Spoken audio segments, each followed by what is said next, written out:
Hi, welcome to 45 TV with Politics with Jude.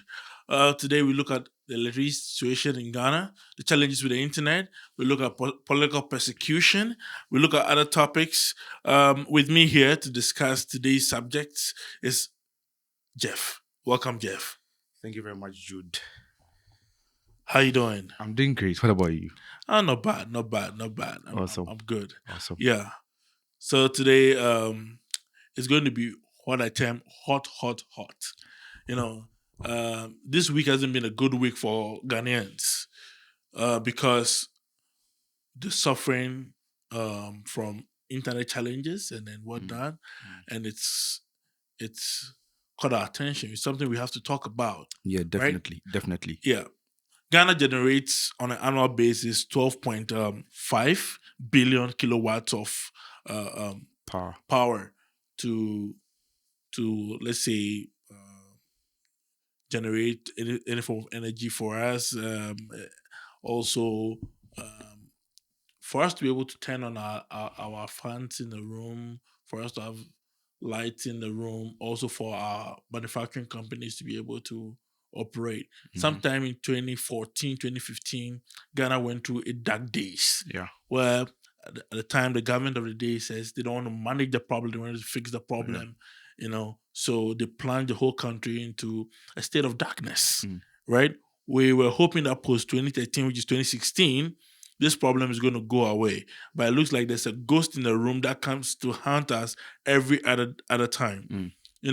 Currently, if you check the statistics, Ghana is losing 10% of its power generation, which is really affecting production, affecting the livelihoods of Ghanaians. And it seems to be that politicians are just playing games with the power situation in Ghana, right? Because once upon a time, the power crisis was termed dumsor. Yeah. Right? Yeah. Dumsor, and then the opposition party hit the home run with that. They made a whole meal out of that. Yeah, they milked it. They milked the cow till the cow has no life to live. Yeah.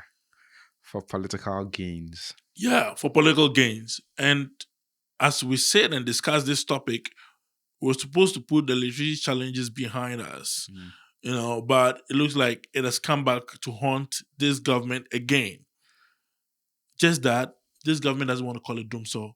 They've had all kinds of names for it. They've had is it minimal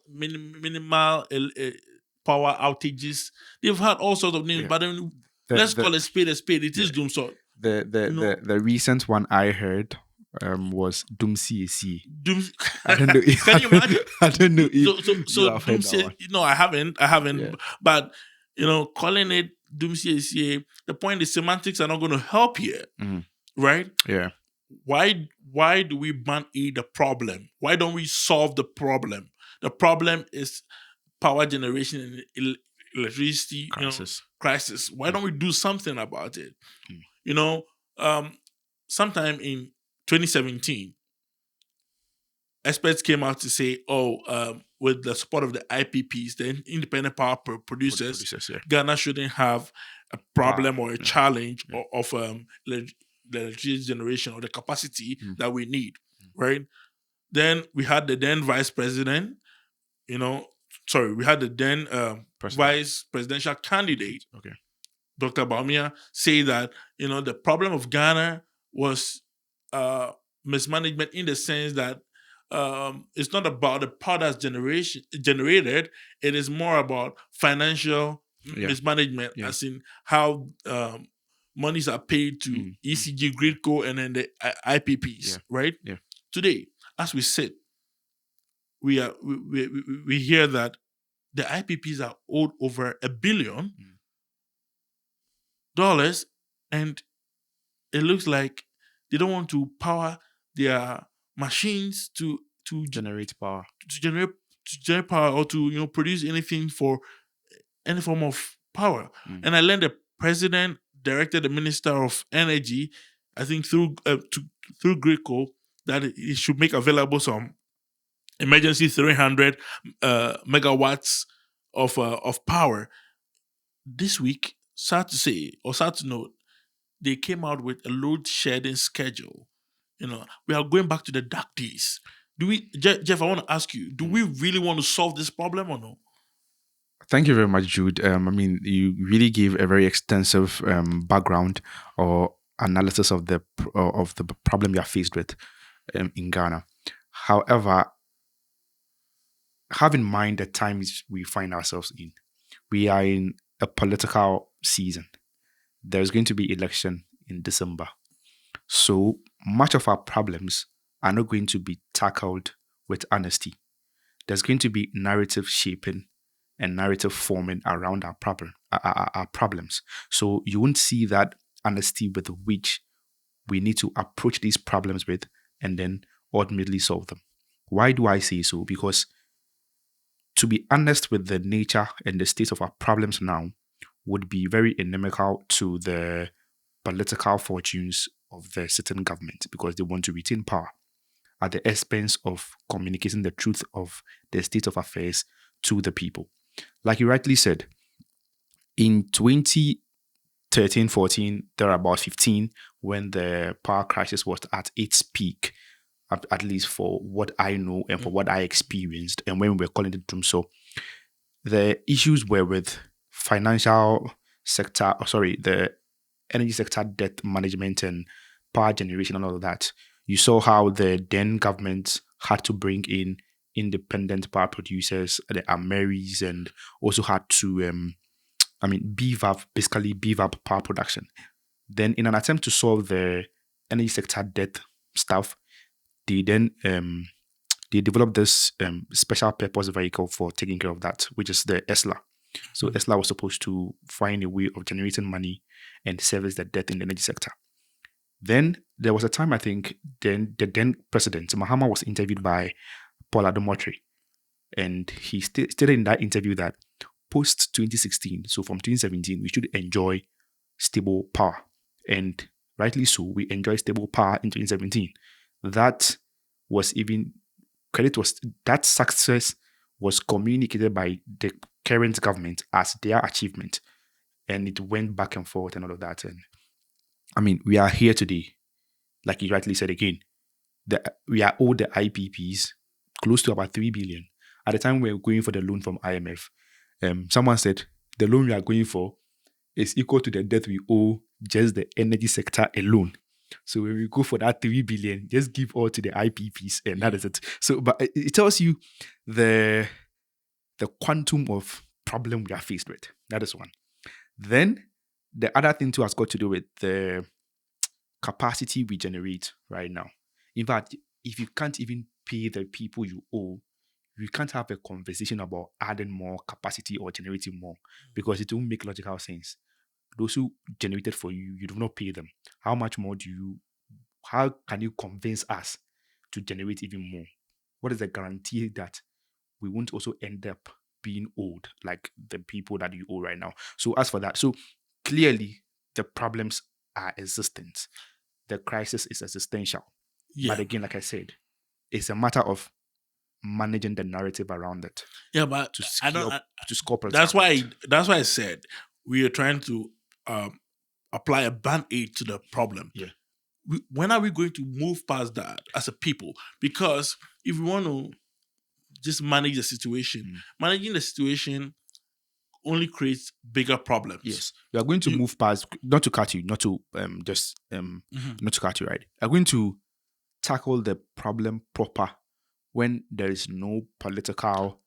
This government has had 8 all the years to solve this problem. Once upon a time, we heard of PDS, and we saw how that PDS fell apart. Yes. So if they really and ideally wanted, to deal with the problem, I don't think they would have been seeking their parochial gains. I'm using parochial gains because of the PDS scandal, right? And rightly so, you talked about Mary. They had to renegotiate their Mary deal. Yeah.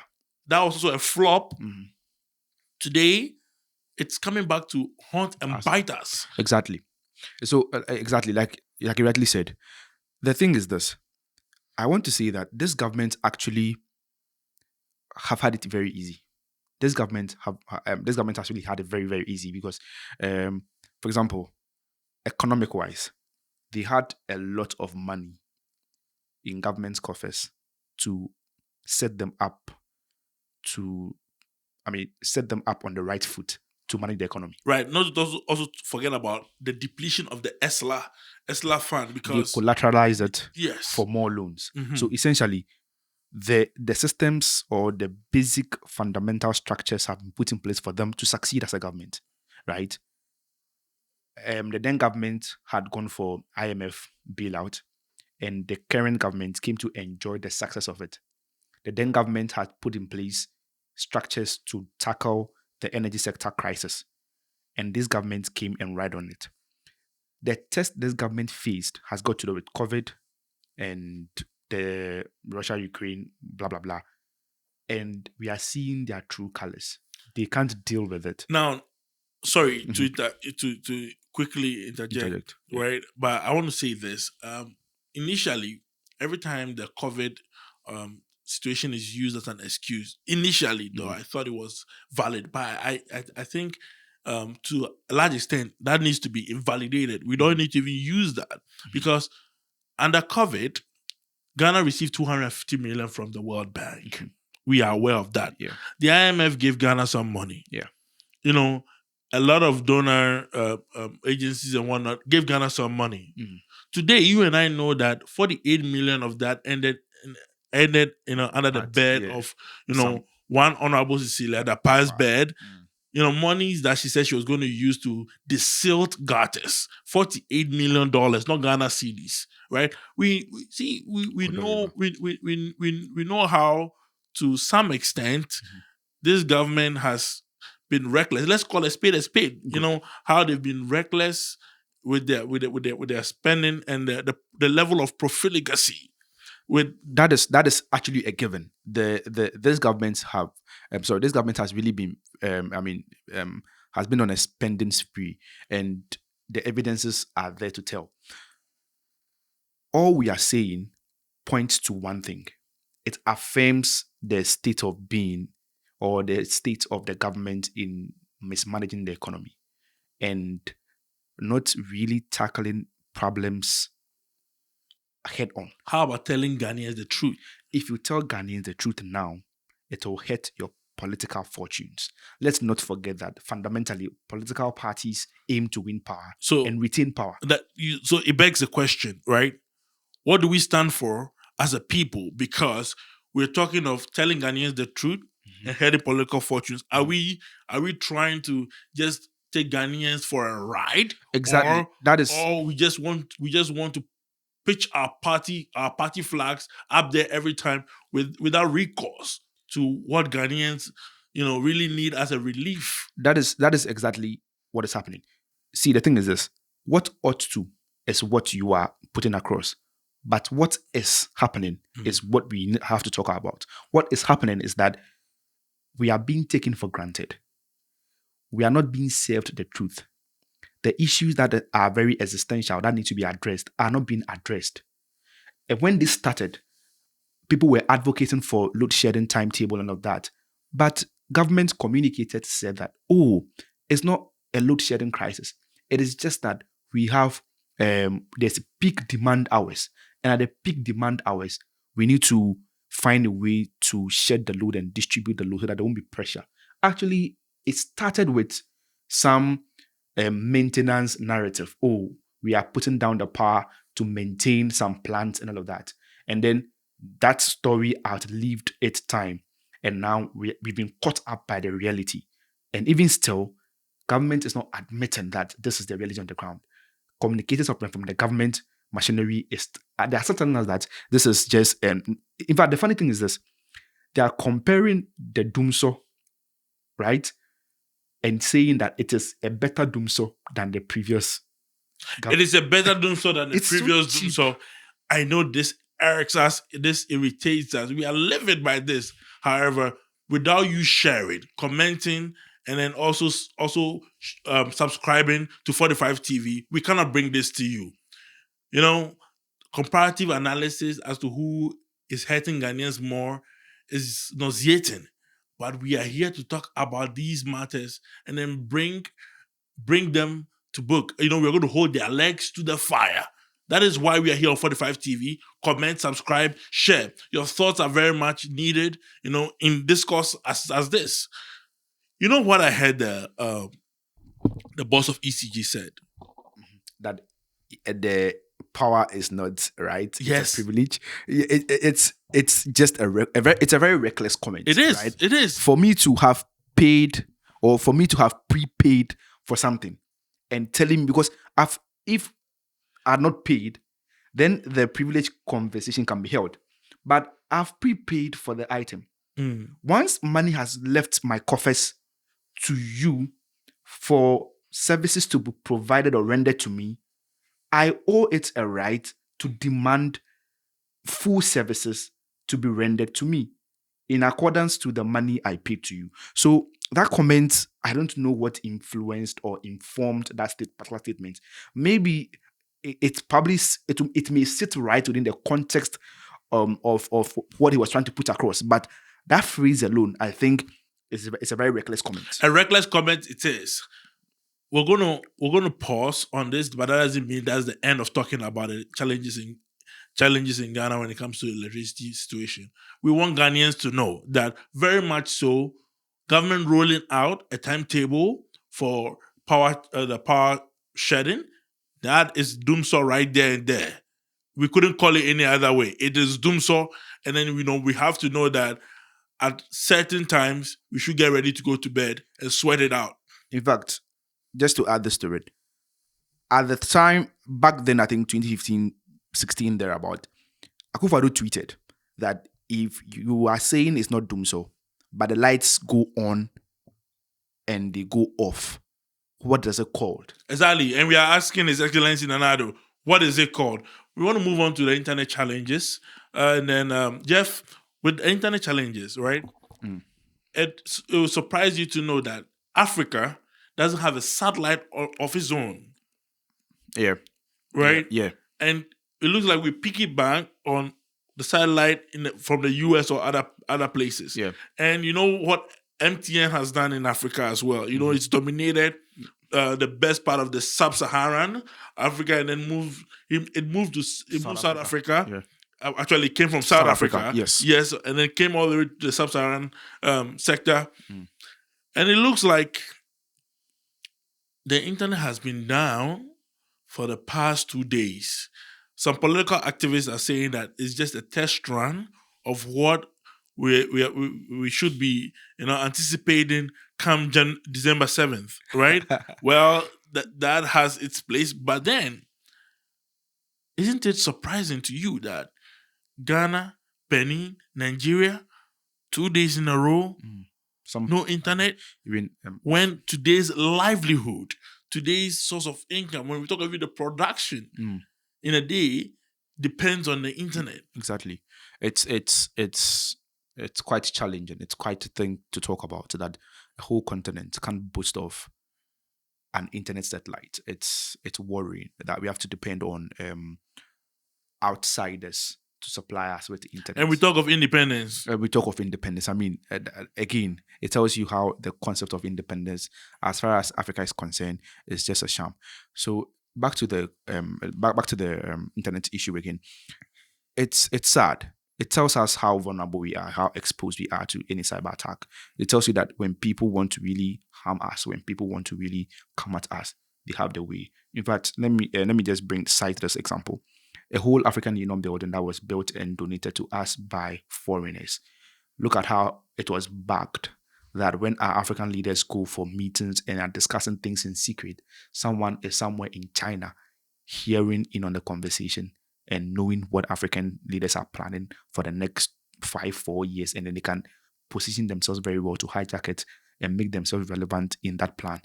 It tells you how sad. It tells you how vulnerable, how exposed we've been. We are literally naked on the streets of outsiders, right? Now, let's come to the implication of this shutdown. It tells you how businesses are going to be affected, particularly people in this era. We are in a tech era, digital era. Most startups run digitally. So if we keep having these kind of challenges, right, it tells you how much we are going to be losing in that regard. And even it begs the question: how what is the assurance or guarantee that a thing like this will not happen again? And even if it happens, it wouldn't be worse than this. That is some questions we should be asking ourselves, and the answers to these questions should inform us to have our own internet satellites of ours that we can boast of. I think a conversation around owning our African internet satellite We have a lot. We have a lot of IT. Came up some time ago. I think I don't know if it's Gaddafi who had the idea to do that. I think Gaddafi's concept, with Libya, Gaddafi's concept was to back our currency with gold, where he wanted to set up a financial. But then that's what is being said out there, about. I think Gaddafi had a plan to also have a satellite for Africa and all of that. And I mean, all of these things, basic, simple thing is that as this has happened, it has exposed us, it has told us how vulnerable we are. Economic wise, we are losing money. People who are working remotely cannot perform efficient or cannot perform at all. And people have to put their tools down, and that would mean that it's going to affect the economy, affect GDP in some way. Even if it's a day or an hour that there's internet shutdown, it has a very substantial ramification economically. You cannot escape from that conversation, right? So it means that people right now are hurt. And going forward again, the conversation is this: how can this even be weaponized against us at a time where probably it does have national security threats. Exactly, that's the national security threat. Maybe someone can just cut those lines and it can, and then invade our countries and then just take us down, bro. But talking about invading our country is just a touch of a button, because from where we are not we don't have any proper security apparatus or anything to protect us. So this is a very sensitive thing to talk about. This is a matter of national security and all that. Some judge made a tweet and someone commented and said, the way the internet had shut down, that is how the sitting government is going to also do some shutdown and then rig the election in front of them. Well, that's on the side of those who are trying to look at what can be done politically. But this kind of thing. With that. Well, listeners and viewers, we're going to ask you to subscribe, comment, and share. It's important to share, Politics with Jude on 45 TV. It's very, very, very, very necessary we talk about this other subject: political persecution and the freedom of speech. Jeff, it surprised you to know that the sitting president is being touted internationally as human rights lawyer, an apostle of human rights, and one who holds the key of protecting freedom of speech. But under his administration, it's not a lie. It's not for any political gain that we've seen people who have been arrested. We've seen people who have been assaulted. We've seen media houses being shut down, right? And recently, there is this new thing of journalists being assaulted, arrested, and put behind bars. The most recent one that I'd want us to talk about, well, hate him or love him, right? There's this gentleman on Twitter that is very opinionated. He speaks his mind, right? He may not say the right things, or he may not say what you want to hear. But it's important as podcasters, let me put it this way, to talk about somebody who is also in the media doing something, right? Absolutely. Absolutely. We woke up in the morning to hear that at 2 a.m., one gentleman called Bongo Ideas on Twitter and I think he's also on Facebook or something. He was picked up because and then the night before going to bed, he actually put up a damning statement about the president's wife, on her birthday. Someone actually made a joke by saying that, oh, the president's wife may not have liked it, and told the president, aren't you going to do anything about this? That at 2 a.m., some armed men under the guise of national security pick this gentleman up, and nobody knows the whereabouts of this gentleman. When is this going to stop, Jeff? It's there's not going to be a stop to this. As far as there are people who are in power and think they can abuse power with no recourse to their actions, things like this are not going to stop. Right? So the principle of equality before the law won't be actualized in Ghana, basically, because there are people who have power and can do anything with the power. Back to the issue. Bongo ideas, like you said, hate him or like him, spews his opinion on the internet. However, we owe each other as a society a responsibility to communicate the right things. So if people are spreading fake news, false news, derogatory news, or if people are defaming others, we owe it a right to protect each other. If not, we'll end up in a state that we don't want to find ourselves No, in. but that is why we have the courts. Fantastic. Good. I was going to that side. In the event that someone has fouled or flouted any rule, try the system or try the architecture that has been put in place to address these issues.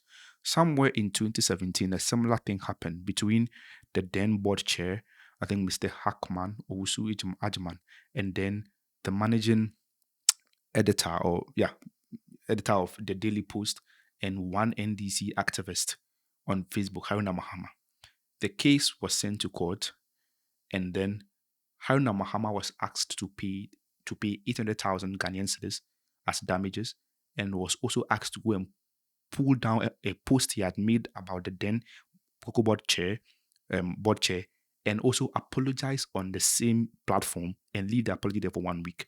So there's precedence to this. There is, and I even want to mention one of the instances. Or I think Asiedun Ketia and then some other MPP person had a similar thing. Asiedun Ketia took him to court. Asiedun Ketia is a current NDC chairman, right? Yeah. And I think he won the case. And he said he was going to build a house, and right on top of the house, Okasie Binti. So there's precedence to the right thing to be done. That's why I'm telling you that as far as there are people in power who think can do everything, or can abuse the power without any recourse to their action, these things won't come to a stop. One guy on Twitter as well also got picked up in the same style. Picking people up with no sense of dignity to their person is even worrying. You may think that, the person deserves it on a sentimental point, but then I think it's for sentimental, subjective thinking like this. That is why there's a law to streamline how to treat people and regard people, even if we think that there is evidence suggesting that they are in the wrong. But we are exploiting the national security apparatus, and we are exploiting the police. That's not what they're supposed to be doing. As for that one, we cannot speak to the facts of the matter that it's national security that went to pick him up. Well, we don't know that yet. City Newsroom, I think about an hour ago, just posted that national security has denied their involvement in this action. Right. So we don't know. Exactly. We don't know. Mm-hmm. However, it goes without mentioning that someone in a higher power, a powerful position, probably has instructed this pickup or the pickup of this guy. But then again, that is a fact, right? National security can, dismiss or they can deny their involvement, but there's no denying that someone with much power has instructed the abduction of this guy. What does this mean? Should this be allowed to go on? It means that at any point in time, if somebody feels that they have reasonable doubt to instruct people to pick you up, they can do so at their beck and call, which is very bad. It is returning us to a very dictatorial era. It is. Which we don't want to go to. An authoritarian era. Exactly. Because my 2 cents on this is, before you go pick up somebody as a security personnel from their house, right, you need a warrant, right? Yeah. But now the police just walks into anybody's house and it goes like, this politician doesn't like you for that reason. Let's go and sleep behind the cells for some time. You know, when the politician is happy, they let you out. They can also pick you up if they have reason to believe that you have. But they still have to go to the courts. To secure a warrant, unless you are let's say flight risk or something. But even that, you still go to the courts. They will go to the court, but that I think that is one thing that somebody was pushing for. That have we reached a time where we should scrap the reasonable doubt thing? That because I hold a reasonable thought that you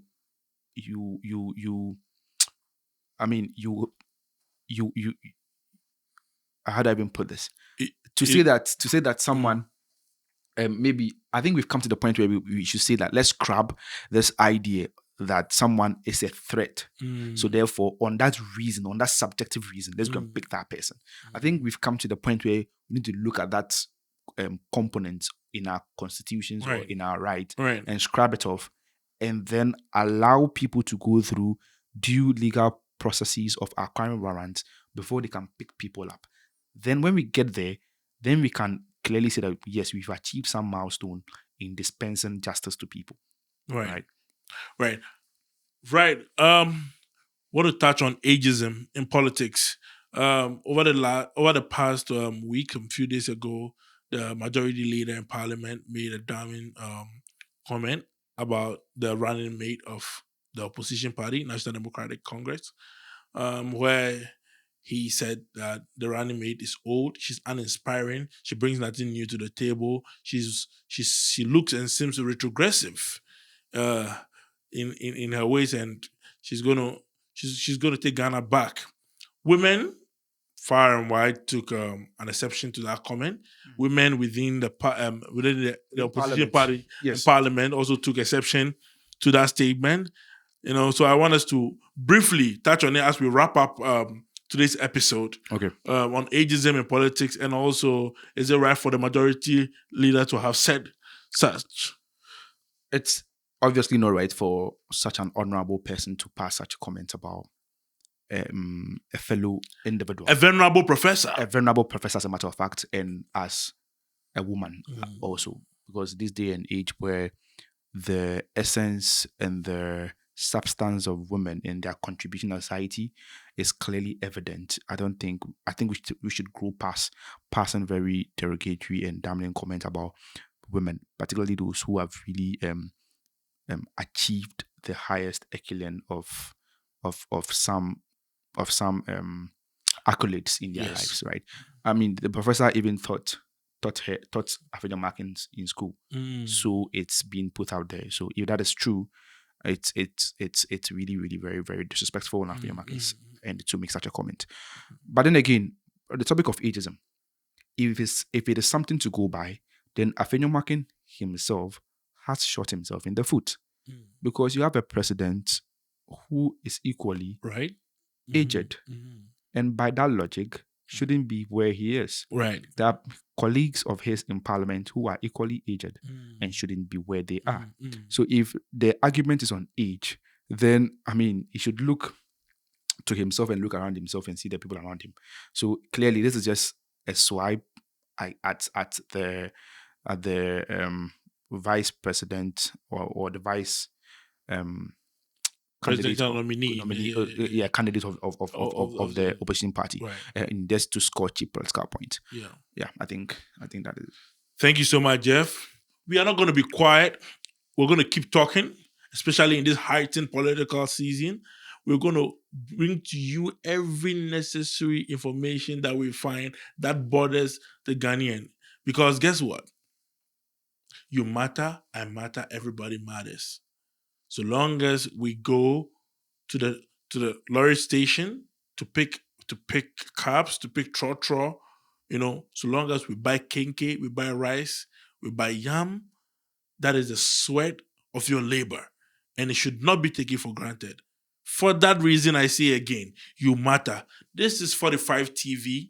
Thank you for tuning in and listening to this episode. It's Jeff and I here. Share, comment, and like. Jude, I know you are wrapping up the show, but Mhm. I want to pass this last sentence on the political persecution thing, Mhm. right? For what has been done to Bongo ideas, I'm looking for the universal application of the law.